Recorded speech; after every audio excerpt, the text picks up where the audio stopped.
অনেক দিন পরে বাড়িতে এখন তাও একটু ঠিকঠাক মতো থাকা যাচ্ছে।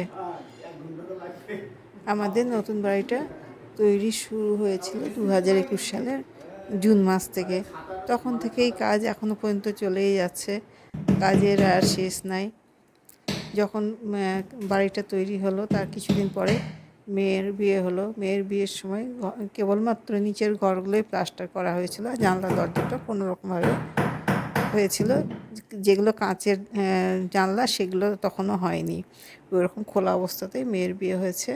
তারপর মেয়ের বিয়ের পরে বাকি কাজগুলো যেন উপরে ঘরগুলো প্লাস্টার হলো, সিঁড়িতে রেলিং হলো, সিঁড়ির কাজ হলো, সিঁড়ির নিচে ঢালাই করে সেখানে টাইলস বসানো, তারপর জানলা দরজা রং করা, বাইরে প্লাস্টার করা, পুরো বাড়ি রং করা, এগুলো কাজ হলো। তারপরে ইলেকট্রিকের কাজ হলো, দেখতে পাই যে ভাবলাম যে হয়ে গেল।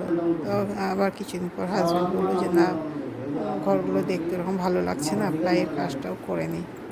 তারপর আবার শুরু হলো প্লাইয়ের কাজ। এই প্লাইয়ের কাজ অনেক দিন ধরে চলার পরে এই কাজটা কেবলমাত্র শেষ হলো। এখন যে ওয়ার্ড্রপ একটা তৈরি করা হয়েছে, ওয়ার্ড্রপে এখন লাইটের কাজ হচ্ছে।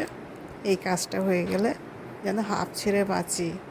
মানে এত বাড়ির মধ্যে এত নোংরা হয়ে থাকে, এত অসুবিধা করে থাকতে হয়, সব সময় নোংরা, আওয়াজ, কেমন এক খিচিবিচি এক অবস্থা। এই অবস্থায় আমরা দিনের পর দিন থেকেছি, কারণ বাড়িটা তৈরি যে হচ্ছে আর সেই মানে যখনই থাকার মতো একটু হয়েছে আমরা তখন থেকে এই বাড়িতেই আছি।